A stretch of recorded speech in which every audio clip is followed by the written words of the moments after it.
Welcome back. Now, Sassa, the South African Social Security Agency, introducing mobile cash dispensing trucks in order to pay out grants every month. Now, these are for those people who don't have the debit cards. However, this all comes in the midst of high levels of cash in transit heists in the country. Over 200 cases were recorded in the 2017-2018 financial year. If you looked at the latest crime statistics, heists are at their highest rate yet. Now, first we had the cash paymaster services where the money was on a debit card. Next came the crumbling organisation at the time, the Post Office. Mark Barnes, the Chief Executive Officer, will no doubt disagree with me on that respect, where you had to use your card to withdraw cash from a post office. In certain regions, those debit cards are still not available. But is Sassa's latest idea to deliver cash from trucks in rural areas both practical and perhaps more importantly, is it safe? Well, Sassa's acting Chief Executive Officer, Abraham Mahlangu, is with us, and I've just mentioned the Post Office's Chief Executive, Mark Barnes. To both of you, a very warm welcome. I have to ask you both of this first. Did you coordinate these outfits together? I mean, red and yellow, it looks like a flag. We took advice from our fashion consultant. And subsequently you fired your fashion consultants. Mr. Mahlangu, let me start with you. I just want to get a sense, because I find this entire distribution equation very confusing. Give me a sense of how money is being distributed right now. Where do we stand with these debit cards?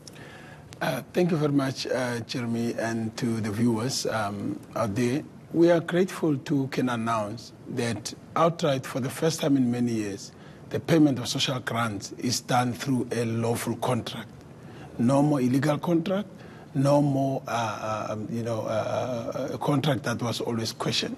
So the distribution of social grants happens through two main ways. One is through the deposit of the money into the bank accounts of the individual beneficiaries, and the residual group of the beneficiaries in the order of 12.5 million.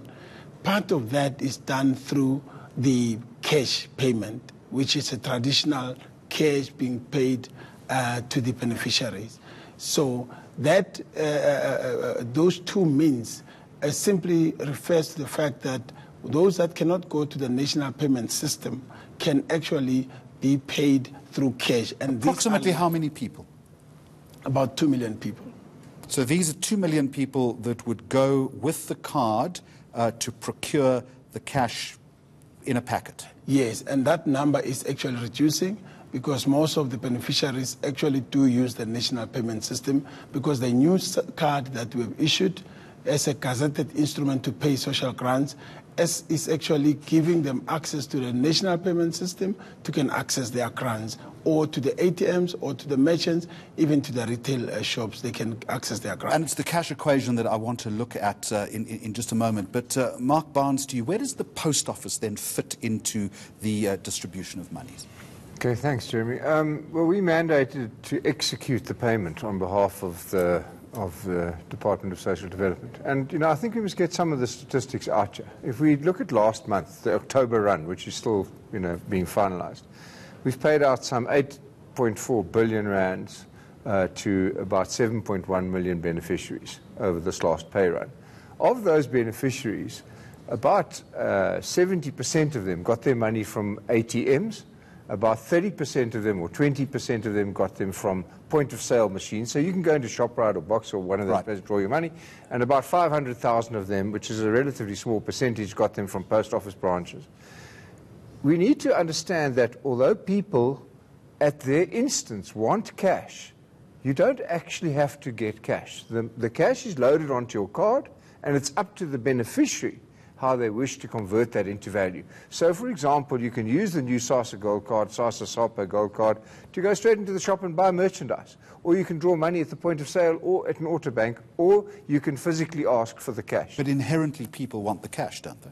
Well, I think that's changing. Okay, I think that there's an element of changeover of design. For example, in the old days, when this was primarily delivered by some armored vehicle at some place, which arrived there and then left the next day, you all had to go there and you all had to get all of your money. And that created extraordinary problems of vendors selling things and all of that. The Post Office and the structure that we have now doesn't arrive there one day and leave the next. So it's an education process to convince beneficiaries they must draw what they require today and a little bit more tomorrow and go and spend some at a ShopRite or wherever you Pick n Pay.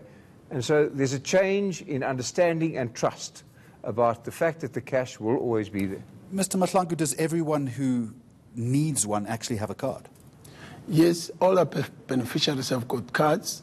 There are a few that are still having the old Sassa card, which are going to be changing it to the new gold card. But all our beneficiaries do have a card through which they get their grants. Now, explain the thinking to me behind the cash delivery trucks.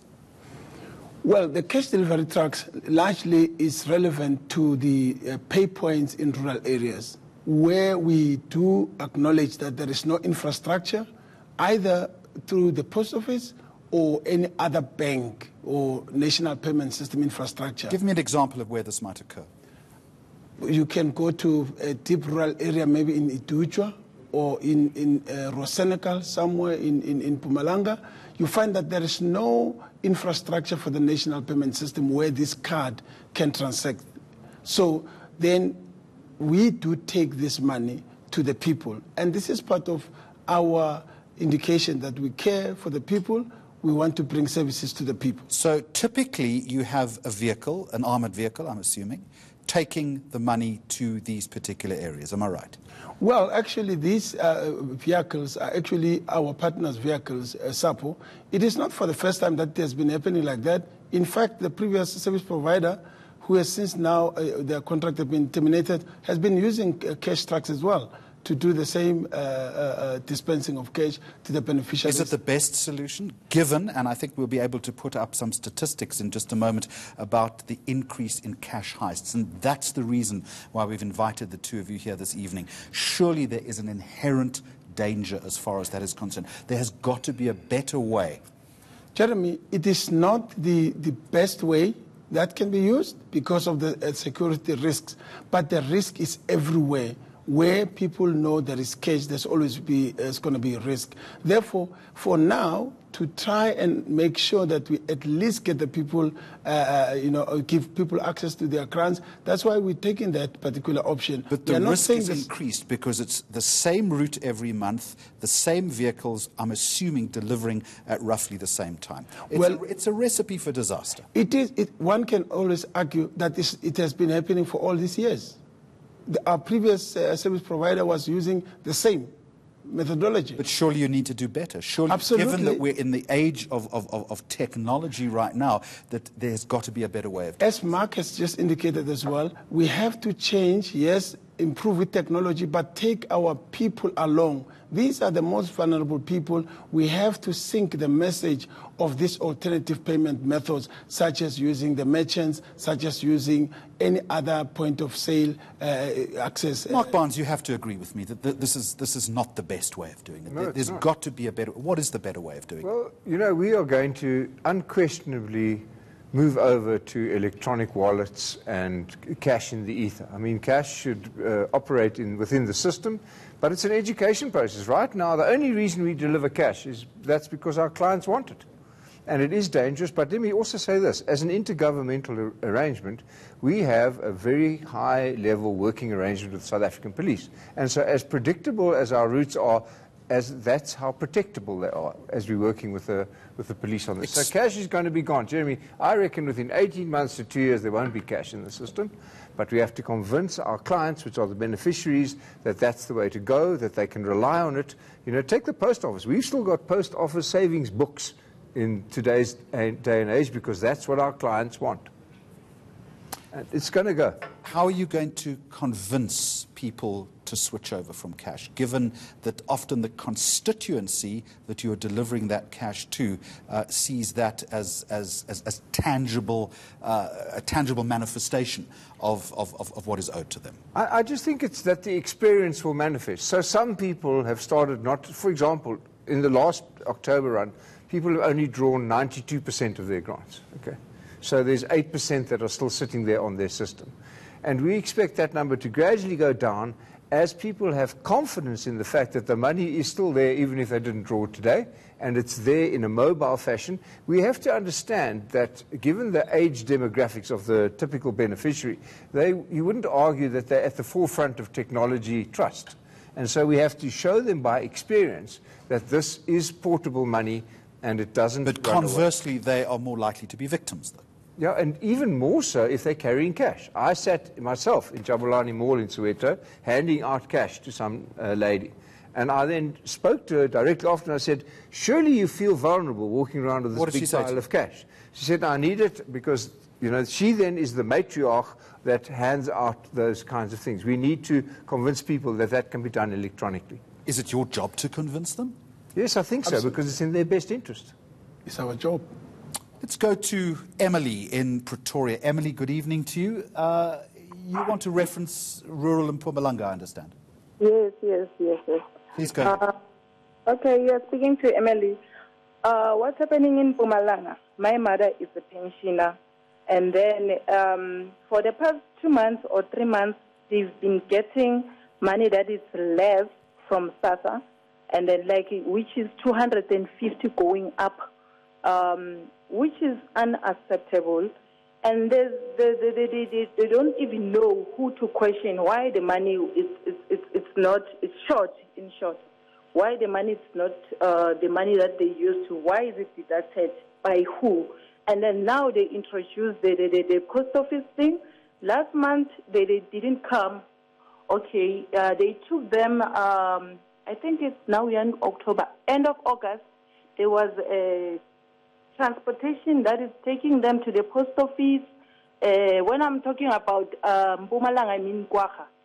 So they've been taking them to post office, and then the next thing, that transportation didn't come back. You must remember the volume of pensioners in Mpumalanga. It's huge, because our mother or our grandmother, they don't trust ShopRite. When you go to ShopRite, the next thing they say is, no, we can't help Sassa now, there's no money. And then when you go to the post office, and then their system is always, I don't understand what's wrong with the system of post office. It runs for 3 hours after. Then we Emily, thank you very much, Emily. I think we've got the point. One is the issue of deduction. The other one, Mark Barnes, pick that up very quickly. It seems that there is inefficiency within the post office itself in order to make sure that the number of people wanting their benefits are serviced. Yes, does Emily have a point? She has a point about the queues and about getting people and transporting people there. But I would venture the following opinion. I would say that the service that those beneficiaries are getting is better than or equal to the service that they were getting before. There were queues before. The queues were just under a tree somewhere. Now you're queuing within an environment that's got ablution and dignity services and chairs. But yes, there are queues. I have to take her to task on the question of deductions. If anything, we've eliminated deductions. There are no more Section 26A legal deductions. We limit the amount that you can charge on a funeral policy. There are no deductions. But Mr. Matlangu, her lived reality or her mother's lived reality is that there are still illegal deductions being made. That was the suggestion. What didn't come through from Emily is, where was she getting the money where it was short of a certain amount of money? Was she getting it from the post office, or was she getting it from any other outlet? It is critical to know. In fact, if these kind of cases come through, we do actually follow them through, because if they go to a merchant who takes away money, gives them the money less the total amount they're supposed to get, that must be investigated.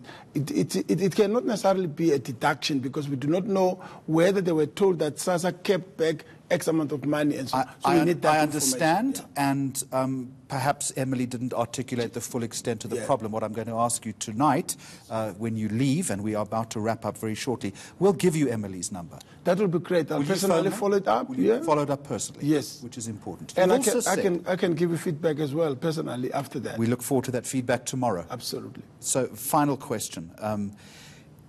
You've promised to restore confidence in the agency. And by extension, I'm also suggesting that with your partner, the South African Post Office, you, Mark Barnes, have a job to restore confidence in this entire system. But you haven't really done that yet, have you? I can start by saying that, as I indicated earlier on, for the first time in as many years, we are paying social grants through a lawful contract. Number two, we obliged with every court order to the extent that at the end of September, where it was said that by that time, the service provider who was rendering services for us must be, the contract must be terminated. We achieved that. That is showing that when we promise and undertake to do things, we do. Thirdly, we have brought in an instrument through a government gazette to pay social grants, in which we eliminated lots of charges, lots of deductions that they were getting. And this is the new Sassa Gold Card that we have introduced through our service partner. Mark Barnes, very quickly, because we are way over time. There is a confidence deficit. What are you doing to bridge that? Well, I think, first of all, judgment has been passed on us as to whether we can do it by the highest authority, which is the Interministerial Committee. We complied with the Constitutional Court ruling. So early days, but we're delivering, and I think there's every reason for people to have confidence. We don't see any problem. We're transacting at 200 transactions per second. We started at 60. We can do it. We've paid the 17 million as well. And when both of you return, I look forward to what you've both decided to wear next time. Thank you very much. Thank you, Jeremy. Thank you, Sassa Chief Executive Abraham Mahlangu, along with the South African Post Office's Chief Executive Mark Barnes. Next on the programme, South Africa ups the game in the fight against rhino and elephant poaching. But can technology really help win the war against aggressive and highly sophisticated crime syndicates?